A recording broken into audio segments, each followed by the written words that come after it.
잡힌 시선, 따뜻한 공정의 가치로 함께합니다. 황보선의 출발 새 아침.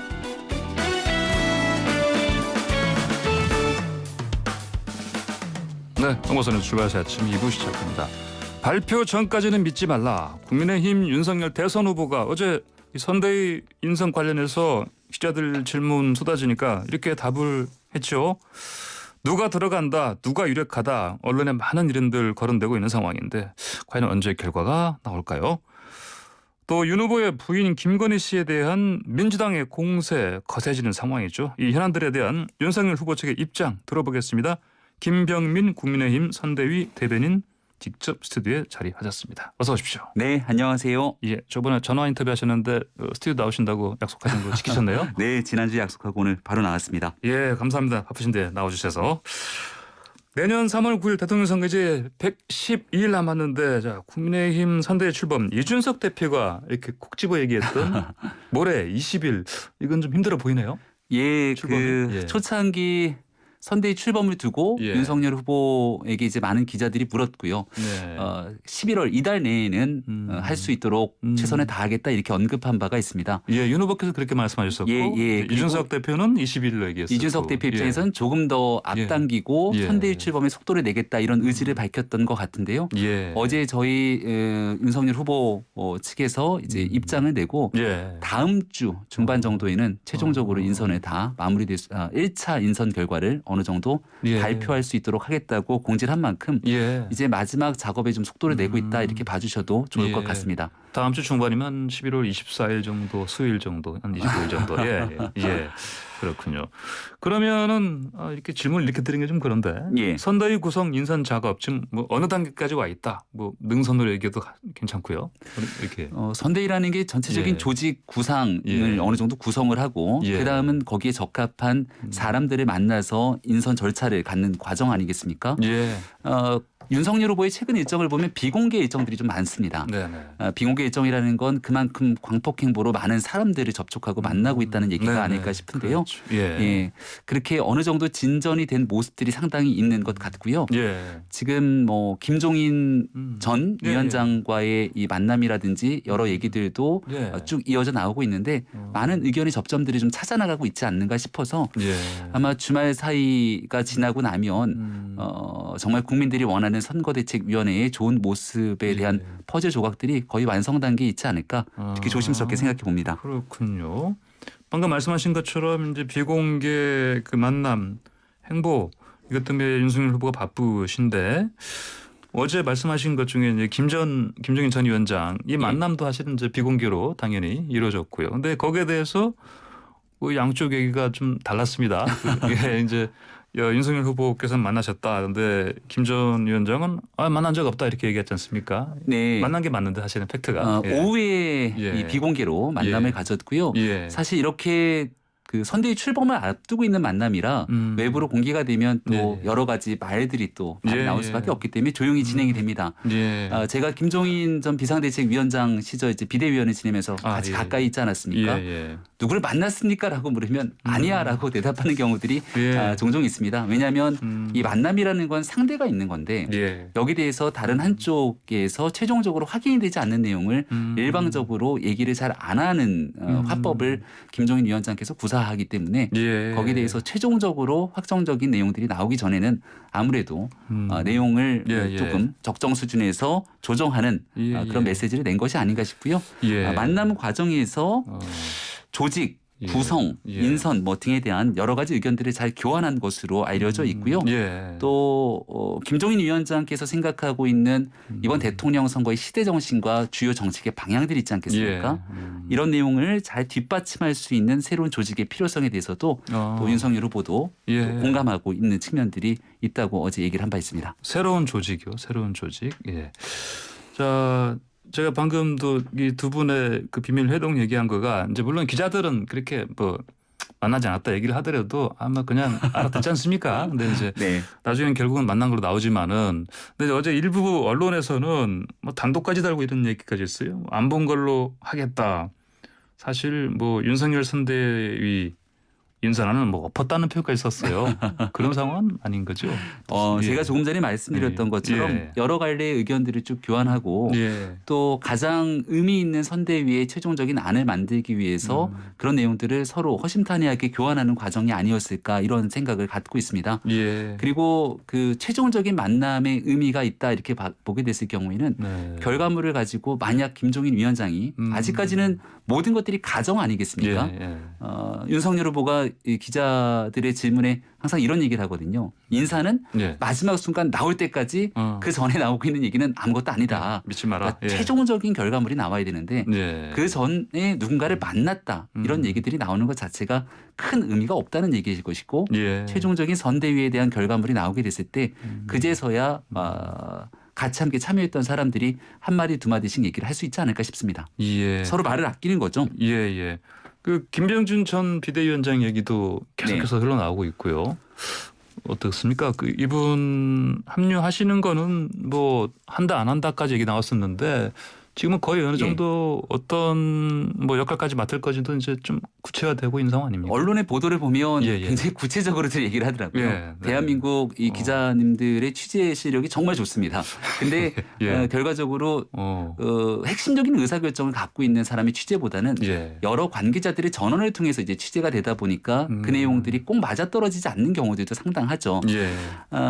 아마 저는 사람에 대한 얘기를 딱 집어서 얘기를 하게 되면 나중에 틀리는 경우들이 많이 발생할 텐데 예. 후보가 직접 얘기했던 메시지를 좀 주력해 보면 어떨까 싶습니다. 예. 어떤 얘기인고 하니 선대위 구성과 앞으로의 방향에서도 당을 중심으로 하겠다는 얘기를 먼저 합니다. 예. 그러니까 국민의힘의 현재가 있기까지 굉장히 오랜 기간 활동하고 당을 지켜왔던 분들 예. 또 원팀으로서 이번 정권 교체에 가장 큰 힘을 보태겠다는 분들이 모두 함께 모여야 된다는 인식이 있고요. 네. 두 번째로 이분들에 덧붙여서 더 많은 국민들과 함께할 수 있는 외연 확장의 길에 예. 나서는 것이 중요한데 이 두 가지가 같이 함께 잘 혼합될 수 있도록 아마 선대위 구성에 고민을 하고 있고 예. 여기에는 사람 특정인들 몇몇이 중요한 것이 아니라 이렇게 의미를 갖고 있는 많은 사람들이 더 많이 선대위에 합류할 수 있도록 노력을 하고 있는 것 같습니다. 예, 말씀하신 것처럼 윤석열 후보가 뭐 인사 발표돼야 인사지 발표되기 전까지 믿지 말라 이런 얘기 계속 하시는데 자, 근데 계속해서 이제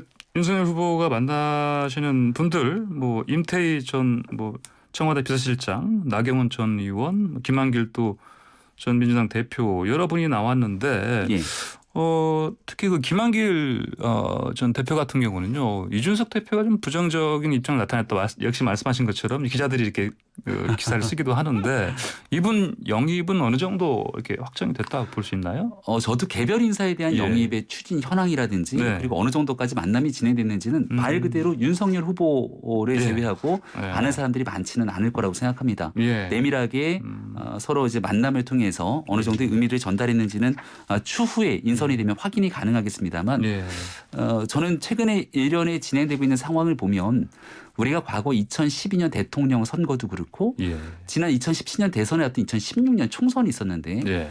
이때에도 중원으로서의 중도 확장이 선거에는 매우 중요하기 때문에 다른 진영이 있었던 인사라 할지라도 예. 합리적인 또 보편적인 생각을 갖고 있는 분이라면 영입을 하기 위해서 굉장히 오랫동안 정치권이 노력과 공을 들였던 기억들 다 나실 겁니다. 예. 근데 더불어민주당이 지난 이번 대통령 선거의 선대위 구성이나 예. 지금까지 행보를 보면 당내에서의 통합도 조금 어려워 보이고 예. 오히려 더 나아가서 상대 진영 혹은 중도로 외연 확장을 할 수 있는 인사 영입을 찾기가 굉장히 어렵죠. 근데 윤석열 후보의 선거 캠프 시절부터 예. 선대위 구성의 방향을 보면 국민의힘의 내부 인사들뿐만 아니라 예. 한때 민주당이 몸을 담았지만 지금 정권에서 벌어지고 있는 정책 실패라든지 여러 가지 편가르기에 실망했던 많은 사람들을 예. 더 폭넓게 포용하기 위한 인재 영입에 위한 노력들을 많이 하고 있거든요. 그런 측면에서 최종적인 선대위에 인선이 되는 것과 별개로 예. 이런 인사들이 함께 합류할 수 있는 가능성을 타진하고 얘기가 나오는 것만으로도 의미가 있다고 생각합니다. 알겠습니다.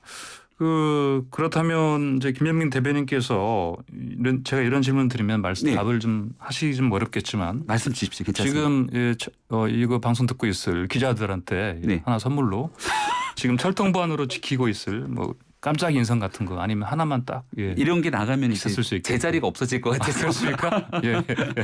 네, 죄송합니다. 네, 알겠습니다. 자, 방금 말씀하셨던 민주당 쪽 선대위 뭐 메머드급 뭐 이런 얘기 하는데 뭐 어제 그 양정철 전 그 민주연구원장도 방문해서 쓴소리를 했었고요. 비상사태다, 위기다 이런 얘기 나오는데 이 상대당 선대위 상황 어떻게 지켜보고 계십니까? 네, 지금 아마 지지율이 답보 상태에 있기 때문에 민주당 내의 위기감들을 좀 가지고 사실 이런 일이 있을 때 선대위 내에서 누가 선뜻 얘기하기가 쉽지가 않을 겁니다. 그러니까 아무래도 좀 바깥에서 자유로운 그리고 선거에 관해서 국민들께서 지켜보시기 좀 상징성이 있다고 보는 양정철 전 원장이 조금 쓴소리를 담당한 게 아닌가 싶은데요. 선대위 구성을 지켜보고 있는 제3자적 관점에서 봤을 때는 앞서 얘기했던 것처럼 국민 눈높이에 맞는 신선한 인사가 잘 보이지 않고 메모드급 선대위가 당이 거의 다 들어간 것 같거든요. 두 번째는 후보의 가치 철학이 좀 일관성 있게 전달되는 그런 선대위의 모습이 있어야 되는데 최근 저희가 바라보는 민주당 선대위의 모습은 메시지가 중구난방으로 좀 나오기도 하고 후보의 목소리가 있는데 선대위 내에서의 인사들의 목소리가 또 서로 제각각 나오는 경우들이 있습니다. 특히 최근에는 재난지원금을 둘러싸고도 당과 청와대 그리고 정부 서로 다 한 목소리가 잘 나오지 않기 때문에 이런 측면에서의 문제 좀 우왕좌왕하는 문제가 있지 않는가. 그리고 세 번째는 이건 뭐 당내에서 나오는 얘기인 것 같은데 대선 승리에 대한 절박함 이런 문제들이 아마 복합적으로 있는 것 같습니다. 지켜보면서 저희도 이게 남 얘기가 아닐 수도 있겠구나 싶기 때문에 오히려 선대위 구성 전인 저희 상태에서도 훨씬 더 국민들께 정말 정권 교체를 통해서 좋은 나라를 만들어야겠다는 그 절박함을 가지고 정말 좋은 선대위 구성하기 위해서 노력하고 민주당도 좀 어차피 국민들을 위한 좋은 경쟁이니까 여기서 이런 선의 경쟁들이 이어졌으면 좋겠다는 생각입니다. 알겠습니다. 자, 윤석열 후보의 발목을 잡고 있는 고발사주 의혹. 뭐 이게 지금 또 있고요. 공수처에서 지금 4건 입건해서 지금 사실은 수사를 하고 있는데 공수처 얘기 좀 해볼게요. 공수처 차장검사가 민주당 박성준 의원과 통화하고 전형 작성을 잡았었다 이런 얘기 나왔지 않습니까? 이거 윤 후보 측에서는 어떻게 이 사안 보고 계십니까? 박성준 의원이 저 이재명 후보 선대위 대변인 아닙니까? 우리가 이제 그 공수처 처음 초기 출범부터 가장 많이 남았던 우려가 정치적으로 편향된 상태에서 영향을 미칠까에 대한 우려였기 때문에 정치적 중립성은 여야를 떠나서 모두 한 목소리로 얘기했던 지점입니다. 그 우려가 있는 그대로 나타나게 됐다 이렇게 볼 수가 있는 거죠. 사실상 전화 통화를 통해서 이 민감한 상황에 저녁을 먹는 날짜를 영훈국 차장이 잡았다. 뭐 본인들은 잡았다가 뒤에 취소했다 이렇게 얘기를 하기도 합니다만 그런 사실조차도 지금 있는 국면에서 바라봤을 때는 심각한 정치 개입으로 지켜볼 수밖에 없는 일이고요. 또 손준성 검사에 대해서 지난 체포영장이 기각되고 나서 그리고 또 구속영장을 청구하는 기한 상태 속에 구속영장까지 기각되고 났는데 그러다 보니 경선 과정에서 특정 후보에 핵심적인 영향을 미치기 위해서 이 같은 무리한 수사를 벌인 것 아니냐라는 비판도 상당히 쏟아진 바 있었죠. 그래서 지금 영훈국 차장에 대해서 즉각적인 파면이 필요하다. 그리고 오히려 지금 공수처의 수사검사로 있는 것이 아니라 소환조사의 대상으로 위치 전환이 필요한 것 아니냐. 이렇게 지금 저희 입장에서는 강하게 문제를 제기하고 있는 상황이고요. 이게 바로 얼마 전에 아직은 수사의 속도를 내고 있지 않지만 저 대장동 사건에서 권순희 전 대법관이 이 김만배 씨와 만났던 일들이 보도가 된 적이 있지 않습니까? 대법관 집무실을 제 집 드나듯이 넘나든 것 아니냐는 의혹을 받고 있는 김만배, 권순희 사건과 매우 흡사한 것 아니냐 이런 문제들까지 제기할 수 있는 터라 대통령 선거를 앞두고 선거의 중립을 지켜야 되는 정부 부처 그리고 사정기관 입장에서 이 문제 심각하게 바라봐야 된다고 얘기하고 싶습니다. 네, 알겠습니다. 민주당에서 제가 아까 초반에 언급했습니다만 짧게 부인 김건희 씨에 대한 공세 본격화하는 상황 아니겠습니까? 특히 이제 도이치모터스 주가 조작 관련해서 수사가 지금 진전되고 있는데 검찰 소환 조사도 해야 된다 이런 얘기까지 하고 있고요. 뭐 심지어 야당 후보 교체라는 뭐 초유의 사태까지 이를 수 있다. 여기에 대한 윤 후보 측 입장 좀 듣고 싶습니다. 벌써 1년 6개월 넘게 검찰에서 굉장히 무리한 수사가 진행됐던 사건입니다. 모두 기억하고 계신 것처럼 지난 조국 전 장관에 대한 이 수사 이후로 윤석열 후보가 검찰총장으로 재직 중이던 시절 많은 정치적 압박과 탄압을 받았던 것은 주지의 사실 아니겠습니까? 그 이후로 나타났던 검찰의 가족에 대한 무리한 수사 1년 6개월 가까이 지났던 이 수사에도 불구하고 실질적으로 김건희 대표에 대한 무엇 하나 여기에 대한 혐의가 입증되거나 내용이 나온 바가 없습니다. 예. 그래서 올해부터 시작돼서 얼마 전 여름에도 곧 김건희 대표가 뭐 소환될 것처럼 예. 문제가 있는 것처럼 선거 내내 계속 보도가 됐지만 그 이후로도 검찰의 수사의 결과 새로운 내용이 나온 바가 없죠. 그리고 이거는 지난 우리 경선 과정에서도 홍준표 후보 등이 문제를 제기해서 예. 있는 그대로 증권계좌에 대한 통장을 다 공개하고 실질적으로 한 10억 정도 가까이를 일임 투자했던 내용인데 예. 거기서 수익이 나기는커녕 손해가 나서 수개월 정도 있다가 뺐던 것이 전부인 상황이거든요. 그럼에도 불구하고 무리하게 정치 공세성 성격으로 이 수사권을 남용하는 것 아니냐 이런 예. 지적을 안 할 수가 없는 상태입니다. 예, 과거에 사실 대선 상황에서 주요 후보에 대한 수사, 검찰 수사 같은 경우는 이제 미루게 됐지 않습니까? 네. 어떻습니까? 김건희 씨 같은 경우는 수사 연기해야 된다 이런 얘기가 당내에서 나온 것 같은데 어떻게 보세요? 이건? 우리가 주장한다고 검찰이 여기에 맞춰서 뭐 수사를 미루거나 또 공정한 수사를 하겠습니까? 예. 저는 중요한 거는 예. 검찰이 정치적 중립성과 형평성을 가지고 문제를 제기하는 일이라고 보고요. 예. 상대 후보인 이재명 후보를 향해서 변호사비 대납 의혹들 굉장히 많은 문제가 제기되고 있는데 예. 제대로 수사하고 있는 것인가 아니면 실질적으로 변호사 비용을 얼마 썼는지 정도를 얘기하면 되는 일 아니겠습니까? 예. 저희가 제시하고 있는 통장 공개 이런 내용들처럼 있는 그대로 국민들 보시기에 좀 형평성을 맞춰서 예. 수사라든지 그리고 이런 일들에 대한민국 정부가 좀 균형을 잡았으면 좋겠다는 생각입니다. 예, 알겠습니다. 자, 시간이 거의 다 돼서요. 짧게 돌발 질문 하나 드려도 될까 예. 모르겠습니다. 밖에 박 PD가 이거 해달라고 하는데. 김영인 대변인께서 긴장되네요. 사실 경희대 총학생 출신 아니십니까? 회장. 예. 그래서 요즘 고민정 민주당 의원, 예.